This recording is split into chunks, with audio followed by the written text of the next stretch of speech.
NTPC में सवाल आया था कि कोस 75 डिग्री प्लस साइन 15 डिग्री का मान क्या है। क्या पूछा आपसे? कोस 75 डिग्री प्लस साइन 15 डिग्री की वैल्यू क्या है। आजकल काफी सवाल पूछे जा रहे हैं इस पर। हो सकता है आपको ये पूछे कि साइन 15 डिग्री की वैल्यू क्या है। ये सवाल आ सकता है कि कोस 15 डिग्री की वैल्यू क्या है। तो भैया दो वैल्यू डायरेक्ट याद रहनी चाहिए। देखो ये दो वैल्यू आप याद कर लीजिए। एक तो याद कर लो साइन 15 की वैल्यू, और एक याद करो कोस 15 की वैल्यू।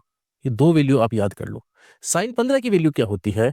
√3 - 1 बटा 2 √2। ये किसकी वैल्यू होती है?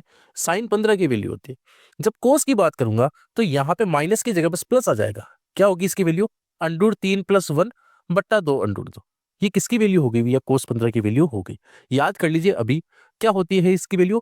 √3 - 1 बटा 2 √2। एक होती है √3 + 1 बटा 2 √2। देखो साइन 15 याद कर लिया तो साइन 15 किसके बराबर होता है? कोस 75 डिग्री के बराबर होता है। यानी किसके बराबर है? कोस 75 डिग्री के बराबर है। और कोस 15 किसके बराबर होगा? साइन 75 के बराबर होगा। तो भैया चार वैल्यू याद होगी। आपको बस एक वैल्यू याद करनी है। एक वैल्यू याद करने से आपको चार वैल्यू याद होगी। अब आपको साइन 15 पूछ सकता है, कोस 15 पूछ सकता है, कोस 75 पूछ ले या साइन 75 पूछ ले, आप बता सकते हो। अब आते हैं इस सवाल पे। ये सवाल आपको क्या कह रहा है कि कोस 75 डिग्री प्लस साइन 15 डिग्री की वैल्यू क्या है। देखो दोनों एक ही है। साइन 15 बोल दो चाहे कोस 75 बोल दो, एक ही है। इसका मतलब मैं इसको ये लिख सकता हूँ क्या? 2 × साइन 15 डिग्री। यानी दो वैल्यू सेम है तो दो से गुणा कर दिया मैंने। साइन 15 की वैल्यू क्या है भैया?